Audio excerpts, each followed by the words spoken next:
رجب المرجب کی 6 تاریخ ہے۔ حسین اتفاق ہے کہ آج پورے دنیا اسلام میں سلطان الہند خواجہ جہاں حضور خواجہ خواجہاں عطائے رسول فی الہند قدوۃ الکاملین عمدۃ العارفین امام العاشقین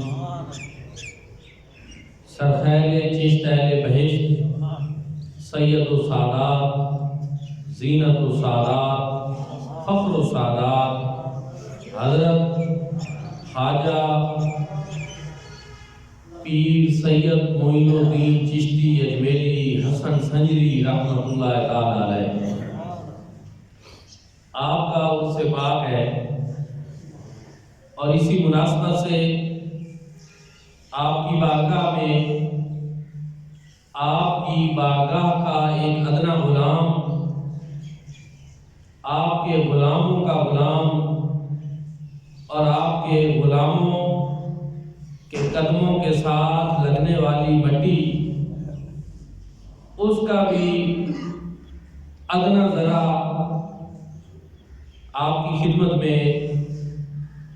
ہدیہ محبت پیش کرنے کے لیے حاضر ہوں۔ دوستان ذی وقار، یہ وہ ہستیاں ہیں کہ جن کا ذکر اللہ رب العزت نے بڑے پیار اور محبت سے اپنے کلام میں فرمایا۔ ان کی عظمت و شان پروردگار عالم نے بیان فرمائی ہے۔ فرمایا الا ان اولیاء اللہ لا خوف علیہم ولا هم یحزنون، خبردار بے شک یہ ولی، یہ اولیاء اللہ، انہیں نہ کوئی خوف ہے، انہیں نہ کوئی غم ہے۔ دوستو، پھر یہ وہ مقدس ہستیاں ہیں کہ جن کی عظمت و شان صاحب الاولاد، مدنی تعداد، محبوب کردگار، نبی مکرم، شفیع معظم صلی اللہ علیہ وآلہ وسلم نے اپنی زبان حق ترجمان سے بیان فرمائی۔ اور قرآن پاک میں اللہ رب العزت نے ایک جگہ پہ نہیں، متعدد جگہ پہ اولیاء اللہ کی شان بیان فرمائی۔ اور پھر بنی اسرائیل کے اولیاء کی کرامات بھی قرآن کی زینت بنی۔ اس سے ہمیں یہ پتہ چلا کہ بنی اسرائیل کے اولیاء کی کرامات کا تذکرہ قرآن پاک میں اللہ رب العزت نے کیا، حالانکہ بنی اسرائیل کے پیغمبروں سے ہمارے حضور نبی کریم صلی اللہ علیہ وآلہ وسلم کی عظمت و شان کہیں زیادہ ہے۔ اور بنی اسرائیل کے اولیاء اللہ سے مصطفیٰ کریم صلی اللہ علیہ وآلہ وسلم کی امت کے اولیاء اللہ کی عظمت و شان کہیں زیادہ ہے۔ اس لیے ہم اللہ کے بندوں کا تذکرہ بھی کرتے ہیں، ان کی کرامات بھی بیان کرتے ہیں، اور یا اللہ کی کرامات کو حق سمجھتے ہیں، ان کی سیرت، ان کی پاکیزگی، ان کے عمل، ان ساری چیزوں کے تذکرے کرتے ہیں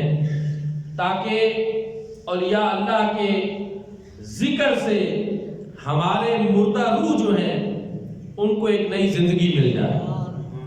قلوب و اذہان منور ہو جائیں، دل کے اندر اولیاء اللہ کی محبت کے چراغ روشن ہو جائیں۔ اللہ رب العزت جب اپنے کسی بندے سے محبت فرماتے ہیں، حضرت جبریل علیہ السلام کے ذریعے اعلان کرایا جاتا ہے، آسمانوں میں بھی زمینوں میں بھی، مفہوم بیان کر رہا ہوں، جبریلی اعلان کا اثر کہ اللہ کے اور بندوں کی محبت مخلوق خدا کے دلوں میں خود بخود پیدا ہو جاتا ہے۔ اور آج آپ حضور غوث پاک رضی اللہ تعالیٰ عنہ کو دیکھیں، داتا علی حجویری کو دیکھیں، حضرت خواجہ غریب نواز کو دیکھیں، حضرت سلطان العارفین سلطان باؤ کو دیکھیں، حضور بابا فرید الدین مسعود گنج شکر کو دیکھیں، آپ پیر سیال لجپال کو دیکھیں۔ یہ اللہ کے وہ بندے ہیں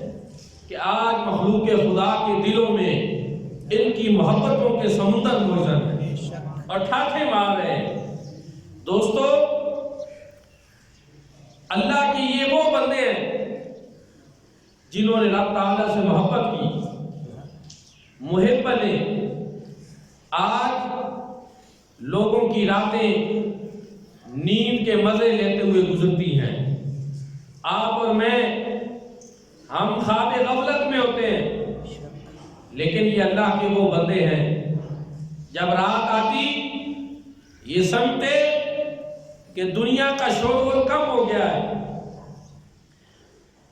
رات کی تاریکی نے اپنے اوپر ایک چادر اوڑھ لی ہے، ایک پردہ سا بن گیا ہے، اور لگتا ہے کہ یہ بڑا خاص وقت ہے کہ اب محبوب و محب کی راز و نیاز کی بات ہے۔ ایک سکوت ہے اور اس میں رب کا ذکر ہے۔ ٹھنڈی سردیوں کی سرد رات میں اللہ کے بندے ٹھنڈے پانی سے وضو کر کے مصلی پہ کھڑے ہو جاتے، رب کی بارگاہ میں سجدہ ریز ہوتے ہیں۔ رب تعالیٰ قرآن میں پھر ان کی شان بیان فرماتا ہے، فرمایا والذین یبیتون لربہم سجدا وقیاما۔ فرمایا میرے کچھ بندے ایسے بھی ہیں جن کی راتیں اس حال میں گزرتی ہیں کہ وہ راتوں کو اٹھ اٹھ کر سجدے کرتے ہیں اور قیام کرتے ہیں۔ میاں محمد بخش صاحب نے اس کا ترجمہ کیا کہ جے رات پوے تے بے دردانو نیند پیاری آوے، درد مدانو یاد سجن دی ستیان جگہ۔ جن کے دل اللہ رب العزت سے لگے ہوتے ہیں، جن کے دلوں میں عشق الہی کی آگ جل رہی ہوتی ہے، وہ آگ ان کو سونے نہیں دیتی، وہ ان کو جگاتی ہے، اللہ کی محبت ان کو جگاتی ہے، اور وہ راتیں غفلت کے اندر نہیں گزارتے، رب تعالیٰ کی یاد میں گزارتے ہیں، اس کے ذکر و فکر میں گزارتے ہیں۔ کسی نے کہا کہ تیرے ذکر و فکر میں دن ڈھلا، تیری گفتگو میں سحر ہوئی، بڑی باغ گزر گئی، بڑی آبرو سے وصل۔ حدیث پاک ہے، بخاری شریف کی حدیث پاک ہے، لا یزال عبدی یتقرب الی بالنوافل حتی احببتہ۔ فرمایا بندہ نوافل کے ذریعے مسلسل میرے قریب ہوتا رہتا ہے۔ آپ غور کریں، آج لوگ فرض مشکل پڑھتے ہیں، فرض پڑھنے سنتے چھوڑ دیتے ہیں، اور پھر کئی مرتبہ وہ یہ کہہ بھی رہے ہوتے ہیں کہ فرض تو پڑھ لیے، سنت اتنی ضروری نہیں۔ میں نے کہا فرضوں کا مقام بہت بلند ہے، سنت کا درجہ فرضوں کے بعد ہے، لیکن نفل کہ اگر آپ پڑھیں آپ کو اجر ملے گا، نہ پڑھیں گناہ نہیں، لیکن نفلوں کا بھی ایک مقام ہے، نفلوں کے ذریعے بھی قرب الہی ملتا ہے۔ اور حدیث قدسی میں لا یزال عبدی یتقرب الی بالنوافل، نوافل کے ذریعے بندہ مسلسل میرے قریب ہوتا ہے، نوافل کے ذریعے، نفلی عبادات بھی۔ فرض تو ذمے جو ہوئے وہ تو ہر حال میں ہم نے ادا کرنے ہیں، نہیں کریں گے تو گناہگار ٹھہریں گے، سنت کو ترک کریں گے تو سنت کے تارک کہلائیں گے، اور یہ محرومی کا سبب بنتی ہے۔ اور نوافل جو ہیں اگر ہم ان پہ مدام وقت اختیار کریں گے، اگر ان پہ ہم ہمیشگی اختیار کریں گے اور ان کو اپنے معمولات میں لائیں گے، تو ان کے ذریعے پھر نہ ہماری سنتیں چھوٹیں گی اور نہ ہمارے فرض ہم سے چھوٹیں گی، ان میں اور مضبوطی آئے گی، اور طبیعت میل با فرض ہوگی۔ یہ اور اچھی چیز ہے۔ اور یہ اللہ کیا کرتے ہیں؟ وہ کہتے ہیں فرض نہیں، سنتے نہیں، واجب نہیں، بلکہ نوافل پڑھتے ہیں، اضافی عبادت کرتے ہیں، رب تعالیٰ کی محبت میں، اس کی یاد میں، محبت میں آ کر نوافل پڑھتے ہیں۔ پھر رب تعالیٰ فرماتا ہے کہ میں ان کو اپنا محبوب بنا لیتا ہوں، حتیٰ آپ یہاں تک کہ میں ان کو اپنا محبوب بنا لیتا ہوں۔ اچھا، صرف محبوب، کوئی اور مقام یا کوئی اور مرتبہ یا کوئی اور عظمت اور شان، کوئی اضافی چیز؟ کیونکہ یہاں لوگ ہمیں یہ کہتے ہیں کہ ساری مخلوق برابر ہے، یہ آپ لوگوں نے پیر فقیر اولیاء اللہ اور ولی اور یہ بنا رکھے ہیں، ایسا کوئی مقام اور مرتبہ نہیں۔ لیکن سنیں بخاری شریف کی حدیث سے بات کرتا ہے، فرمایا فَكُنْتُ سَمْعَ الَّذِي يَسْمَعُ بِهِ، نوافل کے ذریعے جب میرا قرب اختیار کرتے ہیں اور میں ان کو اپنا محبوب بنا لیتا ہوں، اس کے بعد فرمایا فَكُنْتُ سَمْعَ الَّذِي يَسْمَعُ بِهِ، میں ان کے کان بن جاتا ہوں جن سے فَكُنْتُ بَصَرَهُ الَّذِي يَبْصُرُ بِهِ، میں ان کی آنکھیں بن جاتا ہوں جن سے وہ دیکھتا ہے، فَكُنْتُ يَدَهُ الَّتِي يَبْطِشُ بِهَا، میں ان کے ہاتھ بن جاتا ہوں جن سے وہ پکڑتا ہے، وَكُنْتُ رِجْلَهُ الَّتِي يَمْشِي بِهَا، میں اس کے پاؤں بن جاتا ہوں، ٹانگیں بن جاتا ہوں جن سے وہ چلتا ہے۔ پیچھے طاقت خدا کی ہوتی ہے جن سے وہ دیکھتا ہے، کان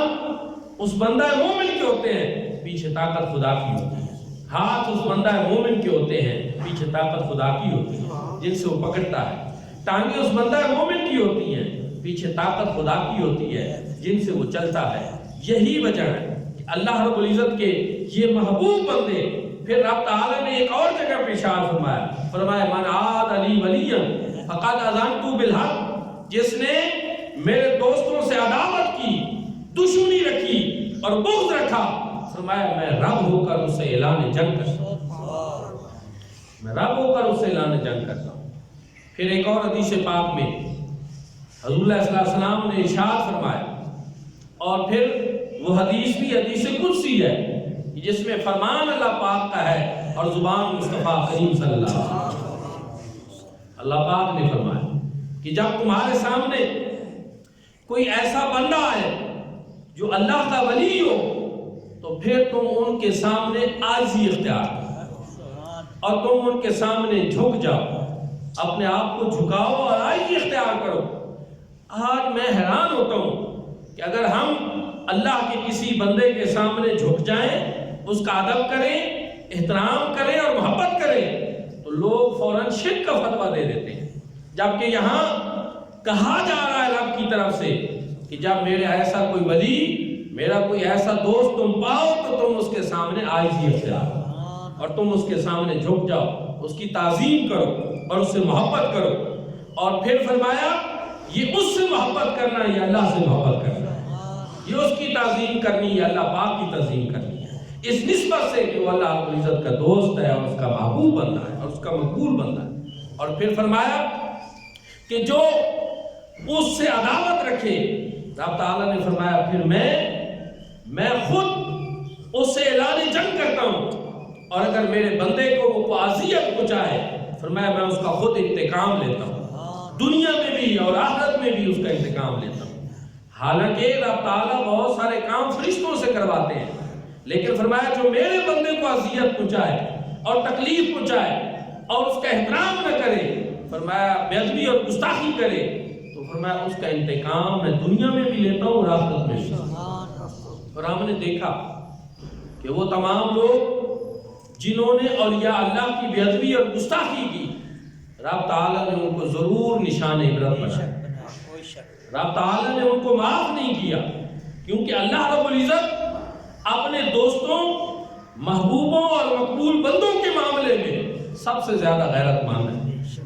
آج کوئی بڑا زمیندار ہو اور اس کے نوکر کو کوئی ہاتھ لگا دے تو وہ سمجھتا ہے یہ میری غیرت کا مسئلہ ہے، ان کو پتہ نہیں تھا کہ یہ میرا کمی ہے، یہ میرے پاس کام کرتا ہے، یہ میرا مظاہرے ہے، کیوں چھیڑا ہے اس کو؟ میرے بھائی اور دوستو، اگر دنیا کا ایک بڑا آدمی اتنی غیرت کھاتا ہے کہ میرے کام کرنے والے کو اس نے کیوں چھیڑا ہے، تو وہ جنہوں نے اپنا تعلق خالق اور مالک سے جوڑا ہے، جو رب کے دربار میں بیٹھے ہیں، جن کی زندگیاں، جن کے شب و روز اللہ رب العزت کی یاد میں گزر رہے ہیں، پھر ان کو کوئی چھیڑے تو رب تعالیٰ کو یہ بات کیسے گوارا ہے؟ یہی وجہ ہے کہ آج جس ہستی پاک کا ہم ذکر کر رہے ہیں، حضور خواجہ خواجگاں حضرت خواجہ معین الدین چشتی اجمیری غریب نواز، جو عطائے رسول فی الہند ہے، کہ آپ جب حضور علیہ السلام کی بارگاہ میں حاضر ہوئے اور عرض کی السلام علیکم یا رسول اللہ، حضور علیہ السلام نے ارشاد میں وعلیکم السلام یا قطب بر و بحر، اے بر و بحر کے قطب تجھے میری طرف سے بھی سلام۔ اور میرے بھائیوں اور دوستوں، میں نے یہ بھی پڑھا کہ جب آپ وہاں مسجد نبوی میں حاضر تھے ایک مرتبہ، حضور علیہ السلام نے اپنے دربار اقدس کے خدام کو فرمایا کہ معین الدین کو بلاؤ۔ وہاں آواز لگائی گئی کہ معین الدین کے در ہے۔ وہاں پہ بہت سارے معین الدین نام کے چونکہ لوگ موجود تھے، آپ بیٹھے رہے کہ پتہ نہیں شاید کس معین الدین کو پکارا جا رہا ہے۔ پھر دوبارہ حضور علیہ السلام نے فرمایا کہ تم آواز لگاؤ کہ معین الدین چشتی کہاں ہے، وہ میری بارگاہ میں حاضر۔ حضرت خواجہ معین الدین چشتی اجمیری حضور کی بارگاہ میں حاضر ہوئے۔ حضور علیہ السلام نے فرمایا کہ آپ نے اجمیر شریف ہندوستان میں جانا ہے، ہم نے ہندوستان کی روحانی بادشاہت آپ کو عطا فرمایا۔ اس حکم کے بعد آپ پھر پریشان ہوئے کہ میں نے اجمیر دیکھا ہوا نہیں ہے، ہندوستان دیکھا ہوا نہیں ہے، اور میں وہاں کیسے جا پاؤں گا؟ آپ کی آنکھ لگی، حضور علیہ السلام تشریف لائے، خواب میں اجمیر شریف دکھایا گیا، جگہ کی نشاندہی فرمائی اور فرمایا یہاں پر آپ نے ڈیرا رکھا۔ آج اگر ہم کہتے ہیں کہ نائب رسول فی الہند، عطائے رسول فی الہند، تو اس وجہ سے کہتے ہیں کہ حضور خواجہ خواجگاں اپنی مرضی سے اجمیر میں نہیں آئے، بلکہ مصطفیٰ کریم نے آپ کو بھیجا۔ اللہ اکبر، رسالت یا رسول اللہ، حیدری یا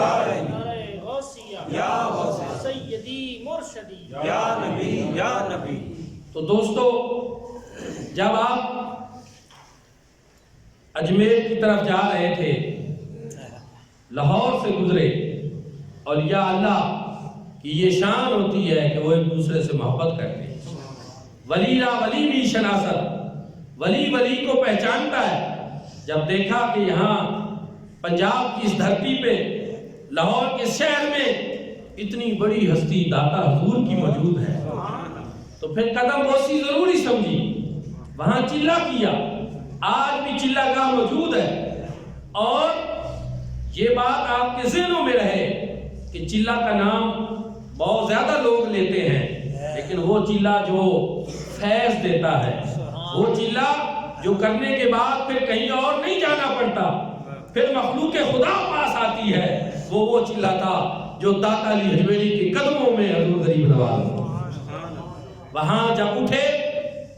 کائنات عالم کو بتایا کہ یہاں میں اللہ والے کی بارگاہ میں یہاں بیٹھا رہا ہوں، سید حجویر مخدوم امم کی بارگاہ میں، لیکن جب میں یہاں سے اٹھا ہوں خالی دامن نہیں اٹھ رہا۔ فرمایا گنج بخش فیض عالم، مظہر نور خدا، ناقصاں را پیر کامل کاملہ را رہا۔ فرمایا یہ وہ ہستی ہیں جو اللہ رب العزت کے فیض کے خزانے تقسیم فرمانے والے ہیں، اور ناقصوں کے لیے پیر کامل ہیں،